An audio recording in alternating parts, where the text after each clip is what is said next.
Hello and welcome to Spooky Stitches, a knitting and stitching podcast with a slightly spooky twist. My name is Sheena Apparel and I am a knitting novelist from the Pacific Northwest, where we are having yet another extremely windy day, so I'm not in my usual backdrop. This podcast is divided into chapters, so if you want to skip ahead at any point, just look down below for the links. And if you enjoy what you see, please don't forget to like, subscribe, comment, share, whatever combination of the above floats your boat. It really does help me out. So we are once again back on a semi-regular podcast schedule. I'm still looking for a new permanent position, and I'm waiting for my next temp contract to kick in. It's probably going to be about 2 weeks before that happens. So I am still sitting at home, knitting, writing. I've been taking on editing clients. You can find out more about that down in the links below. And I also got my booster shot last week, so didn't have to pay for that or anything. And it really wasn't that bad. I had planned to take it on a Friday night, that way I could have Saturday and Sunday to recover. Just because everyone I talked to, it was either the easiest of the 3 shots to get or it was the hardest in terms of side effects. So my first one was okay. It just felt like I got punched in the arm really bad. Second one, I was pretty miserable for a couple of days. This one, it just kind of felt like I had a cold, or like a low-grade fever is a better way to put it, because I had a lot of muscle and joint aches. And that is a thing that can sometimes happen because of my chronic illness.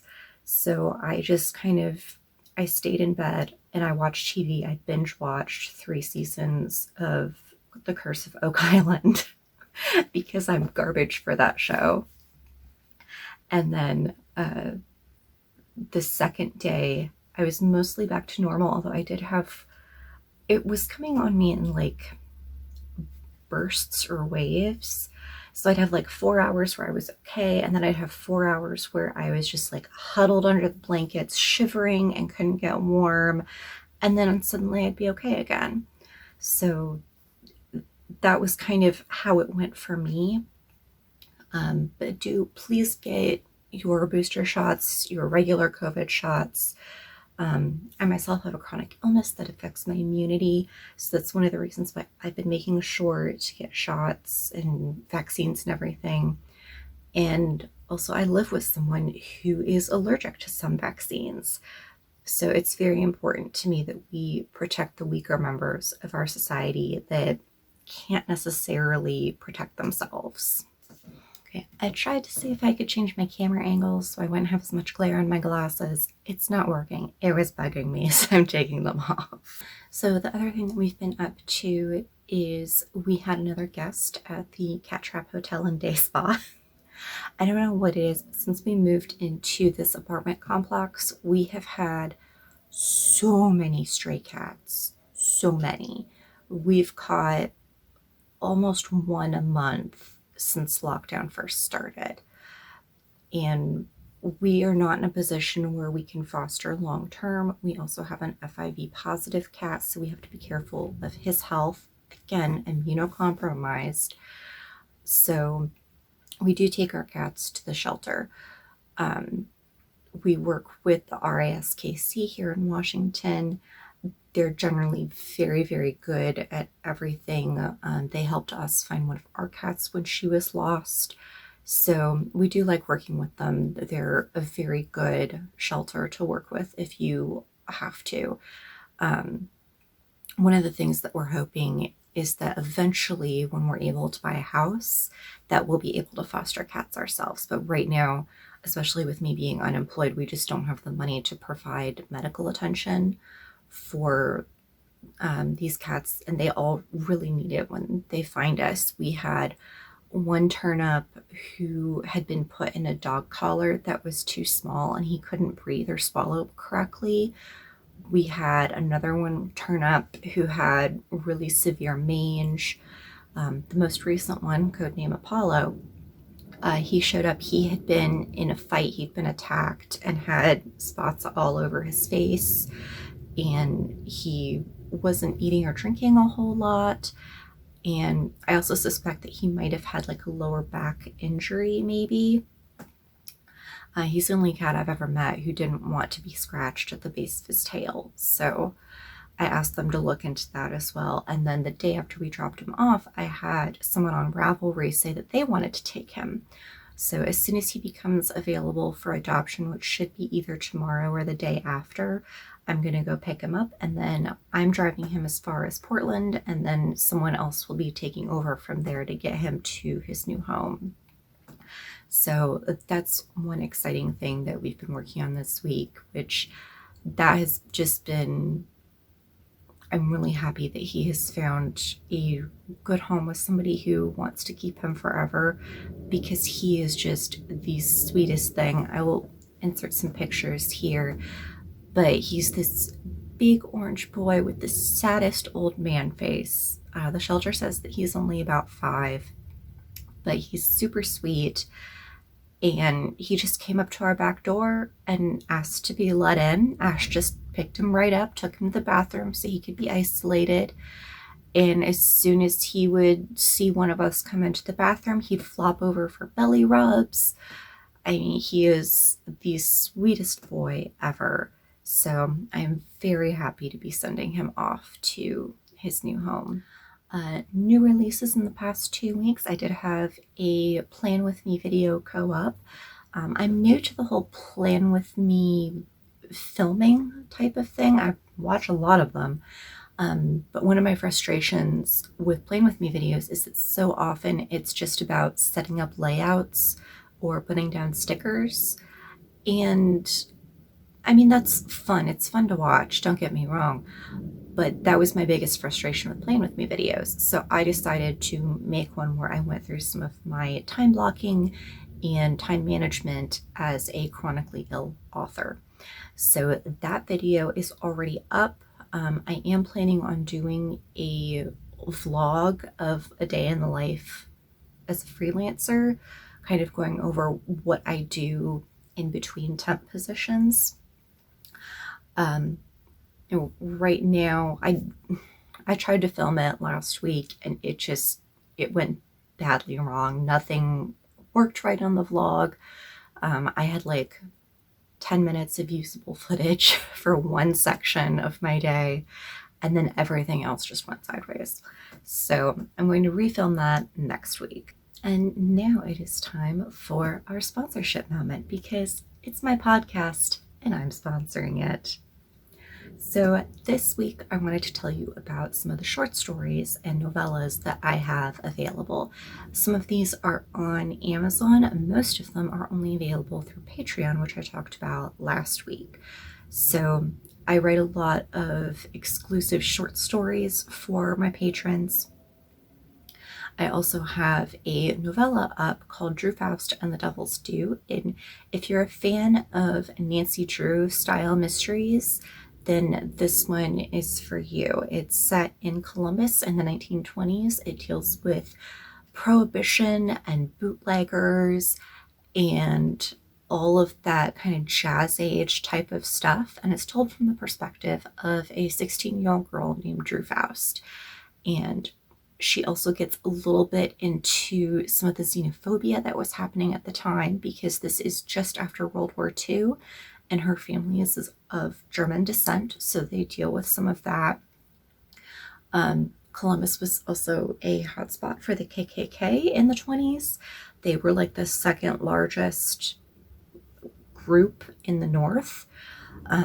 Indiana still holds that title, but so it goes not deeply, but it does touch on all of those different aspects of the things that were happening in the 1920s while she tries to solve this mystery surrounding some bad booze that has poisoned one of her best friends. So I've thought about doing a sequel to that one, but let me know if I can get 100 reviews on Drew Faust on Amazon, then I will write a sequel to that novella. It is written under my Sophia Beaumont moniker, believe. I'll have to check. I have too many names online. Usually my lighter stuff is Sophia Beaumont, and then the darker stuff is Sheen Apparel, but I'll have to double check. It will be linked down below. So on to the knitting and crochet, since that's probably why you guys are here and not to hear me ramble about cats and short stories and vaccines. So I am part of an online knitting group on Ravelry that collects blanket squares to make comforts for its members when they're going through the hard time. And as I mentioned last week and the week before, I just have really been wanting a quick win. I've been working on a lot of longer term projects like sweaters and the Eleonora Project, which is very involved. And so I finally just broke down and I grabbed some scrap yarn and I made a bunch of blanket squares. So this is the first one, and these all have tags on them with the fiber content, so that way when they get sent off, the person who assembles the blanket knows what they're made of and can make the appropriate decisions. And then this one is that green sock yarn that I was working with at the very start of the podcast. So the border is just that yarn held double, and then in the center part I held it double with a handspun bamboo that I had made. And then this is the leftover yarn from the vest that I made. So I have all 3 of these, which are ready to be sent off. I'm going to try and make 2 more just so I've got like a nice little packet for them. You know, don't want to waste the postage. So those are done. All the ends are woven in. They have their tags, and those will get shipped off as soon as I make 2 more, which I should have finished by the end of the month. And let's see, that's really the only things that I've finished recently. It did help me kind of get a little bit of my knitting and crochet mojo back. Also, I haven't been able to knit the last 2 days as much as I wanted to, because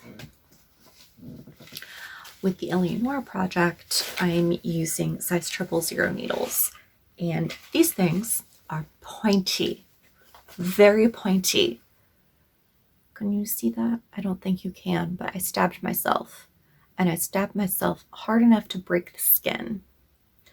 So I knit continental, and I tend to use this finger to kind of like push the needle down or to hold the yarn in place, and I haven't been able to use this finger for a couple of days, and it looks like it has finally, you know, closed up. It's healing. It's not puffing up anymore. So I've been cleaning it and everything really well, and thankfully I just had a tetanus shot a few months ago, because all the vaccines, all of them, give them to me, please.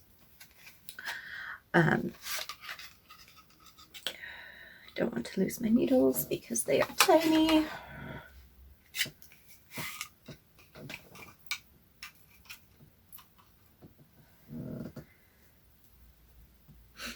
Okay, so here is where we are so far. I wasn't able to do a whole lot this week, but we have gotten more of the diamonds done. And yeah, my phone just really blows out this yarn because it's such a vibrant red. It's actually less yellow than it is showing up on my camera, but I've tried getting better photos of it, and I can't. It doesn't want to focus because the stitches are so small and the color is so bright. So I'm doing my best with it. One of the reasons why, if I can hit a certain number of subscribers so that I can monetize this channel, then I can start saving it for a better camera, which is something Ash and I have both been wanting. But right now I have to concentrate on keeping a roof over our head and keeping my cats fed so that they don't gnaw off my toes while I'm sleeping. So that is just living in my Knitpicks needle protectors, and inside this polyester satin drawstring bag. I have no idea where it came from. I don't recognize that logo. This probably came with like some underwear or something, or was like a gift bag. I don't know. It came from somewhere. It's not a designated knitting bag, but I turned it into a knitting bag. So this is where that project lives. So next up we have the World War I sweater. And where did my progress keeper go? Looks like I lost it. Did I? Oh, okay. So I think last episode I was about here on the back. I'm now here, so I've made quite a bit of progress. I'm on my 5th skein of the Knitpicks Twill. The color is Fiddlehead, sorry. And I have, looks like about 2 inches before I start the ribbing at the hem. So I am pretty close to being done with this. I should be able to finish it by this weekend, and then you won't have to see it anymore. Oh, and the Eleonora socks are in luminance lace, and the color is Passion. Also been working on the cowl some more. It doesn't look like I've made a ton of progress, but it's actually about twice as long as it was last time. And this is just being done in the round. It's going to be an infinity scarf cowl thing. And it looks like I pulled out my needle, which I'll deal with later.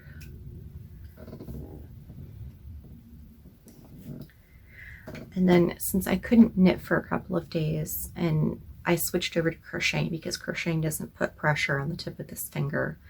And that's when I knit 2 of those blanket squares, the pink one and the green one. And then I also went back to working on the back a little bit. I think I just did 3 stripes on this, not a whole lot of progress.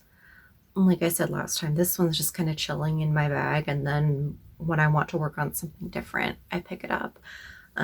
But it's not something that I'm really pushing to get done on any kind of timeline. So our shout out for this week is for actually 2 podcasts. They are both hosted by Hannah and Saruti, and they're Red Handed and Sinister Societies. Red Handed was their first podcast, and it's a true crime podcast.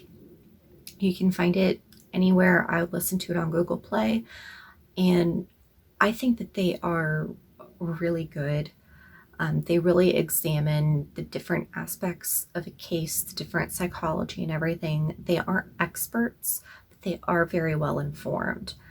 And then in their other podcast, Sinister Societies, which one day I will say correctly, as far as I know, that one is only available on Spotify, and the production value on that one is a little bit higher just because they went into it being sponsored by someone.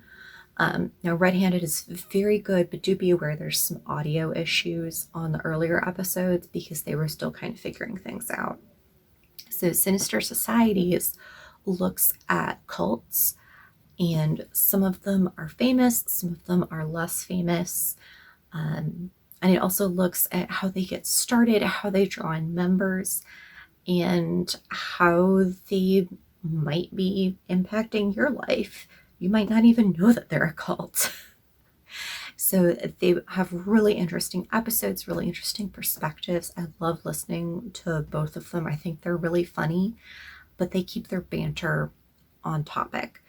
It really bugs me when I listen to podcasts and they banter about things that are off topic, just because I'm there for the subject matter, which I guess I'm a great one to talk considering I just spent 10 minutes talking about vaccines and cats earlier.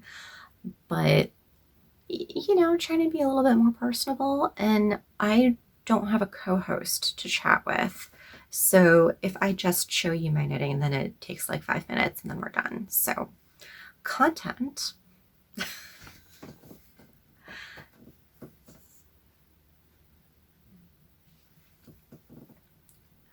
So I think now I'm done with everything that I had on my list.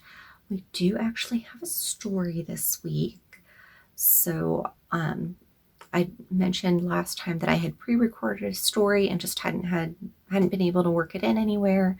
So you get that story this week, which is a personal experience that I had in Athens, Ohio, which is a rural part of southeastern Ohio. It's in, I hesitate to call them foothills, but it's one of the hillier parts of Ohio, and Ohio doesn't have a lot of hills. So it's kind of getting into like foothill adjacent. We're not quite there yet, but if you keep going east, eventually you'll run into them.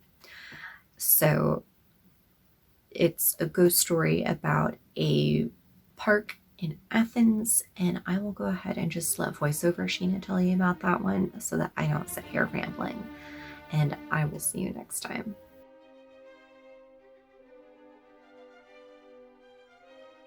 Tonight we're going to look at one of the most infamous cities in my home state of Ohio, Athens. Not so much the city itself, but rather an area just outside of it. Rather than just telling a ghost story, though, we're going to get into some pretty dark history. Content warning on this episode for mental illness and medical trauma. If none of that sounds like your bag, that's fine. Check out some of my other episodes where I read classic ghost stories from Washington Irving, Poe, and Elizabeth Gaskell. But if you do want a healthy dose of dark history with a side of ghosts, buckle in because it's going to be a ride. Athens is a college town located in southeastern Ohio. That part of the state is hilly and wooded, but there's still lots of farms in the area. It's one of the oldest settled areas in the state, going back to 1797. It's closer to West Virginia than it is to the capital city of Columbus. The first location we're going to discuss is the Ridges.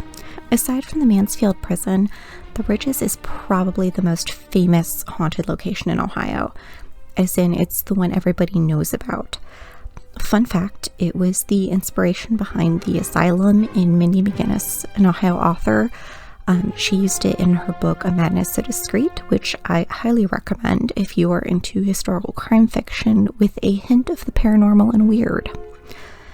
Anyway, the Ridges opened in 1874 as the Athens Lunatic Asylum, but they changed their names several times over the decades and went through a lot of failed rebranding. Changing the name to make the place sound more humane didn't really do much good when the conditions inside were so terrible. As more and more patients were piled in, more rooms were added, an additional wing was built, and the asylum went from housing 572 patients to over 2,000. The hospital began as a place for the criminally insane, but began welcoming other patients by the 1900s. Their disorders ranged from female hysteria to legitimate severe mental illness. And you'll have to pardon me because there's a lot of air quotes in my script here that I can't actually show. I want to take a minute here to recognize just how little was known about mental illness, learning disabilities, and other physical and mental disabilities at the time. Today, for most people, we know that if we go to the doctor with, say, depression, that they will prescribe a pill that will probably improve or erase symptoms. It's not a cure, as in you can't just stop taking it and expect to be normal after, a course of 30 days or something. But with a few adjustments to dosage or brand, you can lead a reasonably normal life. For more complex diseases, like paranoid schizophrenia, this might be a much longer process and involve things like therapy or treatment of comorbid disorders. Then you have conditions like autism, traumatic brain injury, cerebral palsy, Down syndrome, conditions where the patient might not be able to communicate what they are thinking or feeling. They might not be able to say, I'm hungry, or I can't eat that because it makes my mouth itch. When given a directive, they might not understand what go into that room means, or they may not understand why you want them to go into that room, so they'll refuse to do it. Or they might physically be incapable of going to that room on their own due to pain, balance issues, or a variety of other problems. And because disability is a spectrum, just because the patient could walk into that room under their own power yesterday, it doesn't mean they can do it today. So all these people were put into the ridges either by their own families or by the courts. You have a wide variety of ailments ranging from things that are no longer recognized as medical conditions, like female hysteria, to conditions where the very definition of the disease has drastically changed, like autism, to diseases that didn't yet have names in 1874. And through all of this, there were no effective treatments. Therapy was in its infancy. There were no drugs for bipolar patients, nothing that could stop hallucinations. These conditions were not understood at all, and there was very little desire to understand them. For many patients, especially women, the prevailing attitude was, "You're just not trying hard enough to deal with this." Postpartum depression? Clearly it's the woman's fault for just not trying hard enough to be chipper. And on and on and on. So it's really no surprise that the patients here were treated abominably. Like most mental hospitals of the time, the Ridges was chronically understaffed. When you have a full ward and half the patients are screaming all day long, it can wear on you. And they had two options available: sedation or restraints. They could dose a patient with laudanum or sodium bromide to make them tired or complacent, or they could lock them up in their rooms, sometimes shackled to the beds. It was not a good place to be. I'm not trying to defend the perpetrators here. This was in no way a humane way to treat their patients, regardless of the situation. I'm just trying to show that they didn't have a lot of options available to them, and sadly the patients had even less. By the 1960s, the hospital was at 3 times capacity. Patients were subjected to everything from lobotomies to hydrotherapy, which is a nice way of saying that they were locked into tubs of cold water, electroshock therapy, and all kinds of experimental medication, including psychotropic drugs. The patients had no say in their care or treatment. It took until the 1970s for the rest of the state and country to realize that the Ridges was not the idyllic paradise on the brochures. The Reagan era saw the close of many mental health facilities, for better or for worse. While most of these facilities were not great places to live in, and the patients were often abused, many of them had nowhere else to go. And the closure of hospitals like the Ridges meant that mentally and physically ill and disabled people suddenly found themselves homeless, with no access to medical care or medication. The closure of the Ridges was a slow, painful process. In the 1980s, it housed about 300 patients, and by 1993, it had shut down completely, the final inmates being transferred to another facility. In the overcrowded cemetery, patients were only given a number, not a name. Work continues to this day to attempt to identify the thousands of people buried there. After the closure, the Ridges, the buildings, and the land were deeded to Ohio University. It now houses an art museum and several educational buildings, among other things. Even if there are no spiritual ghosts on the premises, it's no stretch to say that this plot of land is haunted by the horrors of the past. Still, students have reported everything from electrical anomalies to rattling doors and disembodied voices and screams. Some have even seen the ghosts of patients shackled to the basement walls, or heard the squeak of a gurney being pushed down an empty hallway. Of all the ghosts and spiritual activity at the Ridges, only one has a proper name. Margaret Schilling was a patient in 1978. On December 1st, she was playing hide and seek with some other patients. They either couldn't find her, got distracted, or were called away by staff. Margaret was never found. I couldn't find any information on her diagnosis or treatment.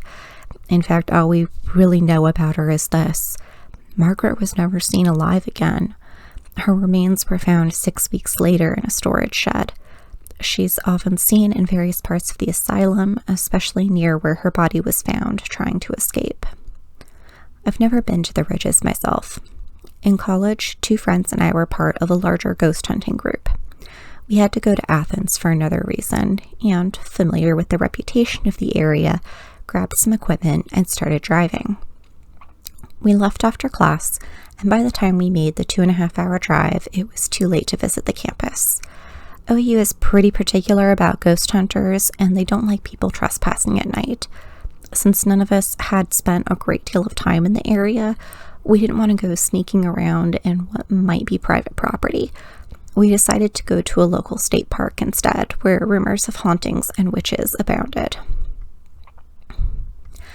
Here, I have to confess my failings of memory.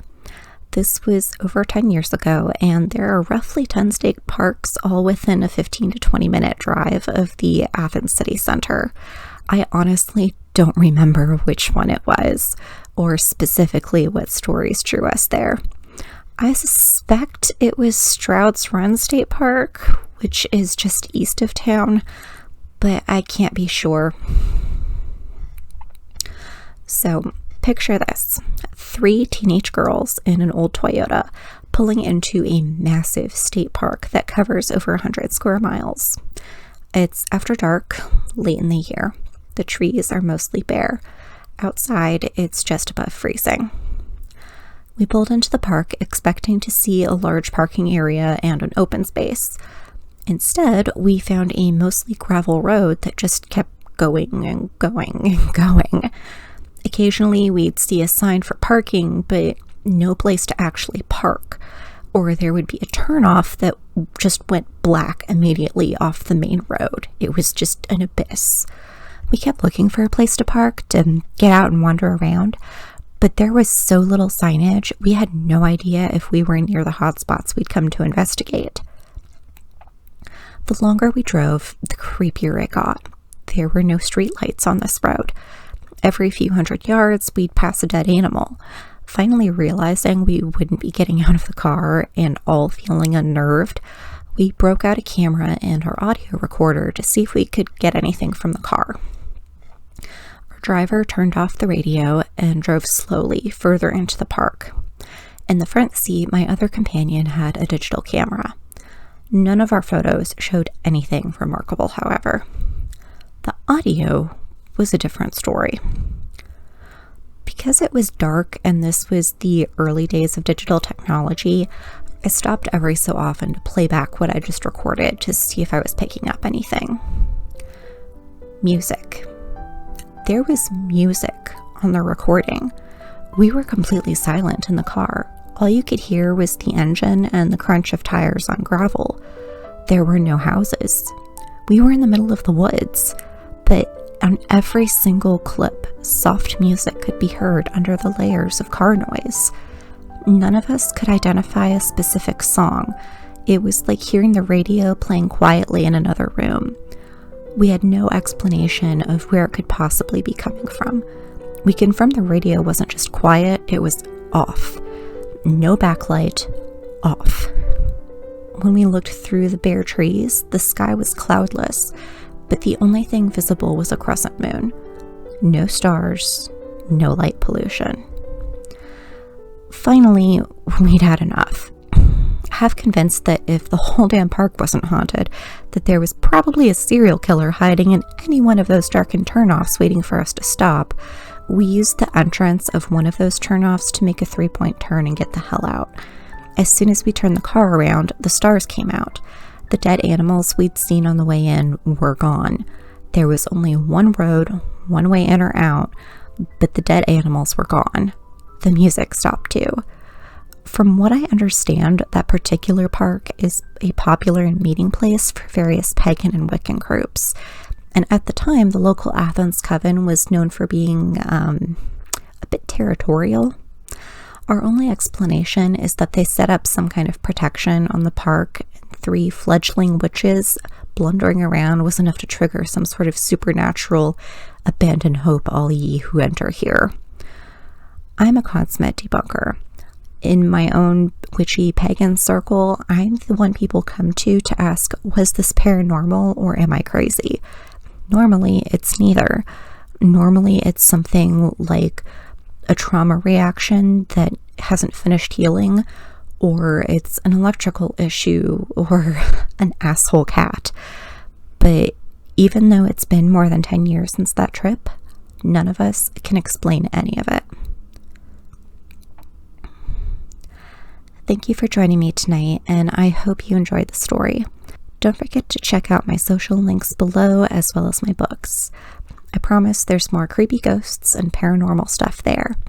If you'd like to support the podcast, you can do so at patreon.com/notmagic, or by sending a ghost story to the email listed below. I hope you are all safe and healthy, and that you have something soft and fluffy to cuddle with. Until next time, ciao.